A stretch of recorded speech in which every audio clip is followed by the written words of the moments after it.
করোনার সময়ে জন্ম নেওয়া শিশুদের মধ্যে অদ্ভুত আচরণ, দুশ্চিন্তায় পরিবার। করোনা চলে গেলেও তার প্রভাব এখনও গোটা বিশ্বে যে বিদ্যমান, সম্প্রতি তার পর্যবেক্ষণ সম্ভব হয়েছে। দীর্ঘদিন পর ধীরে ধীরে শিশুদের মধ্যে করোনার পার্শ্ব প্রতিক্রিয়া দেখা দিতে শুরু করেছে। মহামারী চলাকালীন জন্ম নেওয়া শিশুরা তাই এখন স্কুলে অনেক সময় সমস্যার সম্মুখীন হচ্ছে।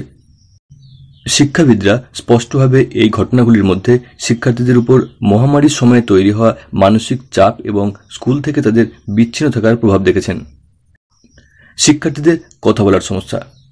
সম্প্রতি দেখা গেছে অনেক শিক্ষার্থী আছে যারা অনেক কষ্ট করেও কথা বলতে পারছে না। অনেক ছাত্র আছে যারা পুরো ক্লাসের সময় চুপচাপ বসে থাকছে, যেন তারা কিছু হারিয়ে ফেলেছে, এবং অনেকে আছে যারা পেন্সিলটাও ঠিকভাবে ধরতে পারছে না। কিছু শিক্ষার্থী আক্রমণাত্মক হয়ে উঠেছে, তারা অকারণে একে অপরকে চেয়ার ছুটছে এবং কামড়াচ্ছে। মার্কিন যুক্তরাষ্ট্রের পোর্টল্যান্ডের ওরেগন হেলথ অ্যান্ড সায়েন্স ইউনিভার্সিটির শিশুরোগ বিশেষজ্ঞ ডক্টর জেম পিটারসন বলেছেন যে অবশ্যই মহামারী চলাকালীন জন্ম নেওয়া শিশুরা আগের তুলনায় উন্নয়নমূলক চ্যালেঞ্জের মুখোমুখি হচ্ছে। এছাড়াও বিভিন্ন বৈজ্ঞানিক গবেষণায় দেখা গেছে যে মহামারীর প্রভাব অনেক ছোট বাচ্চার প্রাথমিক বিকাশকে প্রভাবিত করেছে। কী কী কারণে প্রভাবিত হচ্ছে শিশুরা?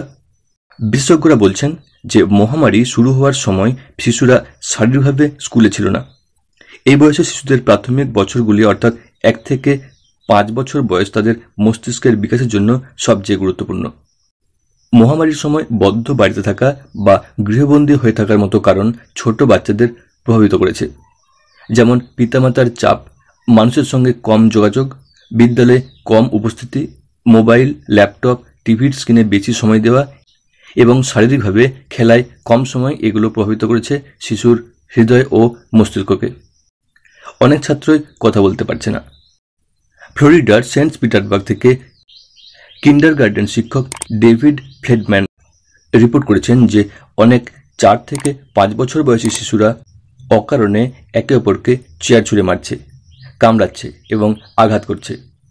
অপর এক শিক্ষক টমি শেরিডান 11 বছর ধরে কিন্ডারগার্টেনে পড়াচ্ছেন। তিনি বলেন, অনেক শিক্ষার্থী ঠিকভাবে কথা বলতে পারছেন না, অনেকেই টয়লেটে যেতে পারে না, এমনকি পেন্সিল ধরতেও অনেকের কষ্ট হচ্ছিল। ফ্রেডরিক, একজন প্রি প্রাইমারি স্কুল শিক্ষক, বলেন যে এই বছরের যে সমস্ত শিশুরা স্কুলে এসেছে তারা মহামারীর আগে দক্ষ থাকা শিক্ষার্থীদের মতো নয়। শিশুদের দক্ষতা তাদের বয়স অনুযায়ী বিকশিত হয়নি।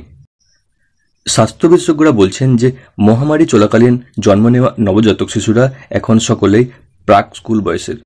তাদের উপর মহামারীর প্রভাব স্পষ্টভাবে দৃশ্যমান। তাদের অনেকেই একাডেমিক বিষয়গুলো ধরতে পারছে না। এছাড়া তাদের বিকাশও হয়েছে ধীর গতিতে।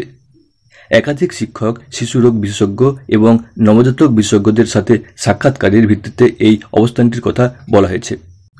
সেই পর্যবেক্ষণে কোভিড পরবর্তী একটি নতুন প্রজন্মকে দেখানো হয়েছে যাদের দক্ষতা তাদের বয়স অনুযায়ী বিকশিত হয়নি।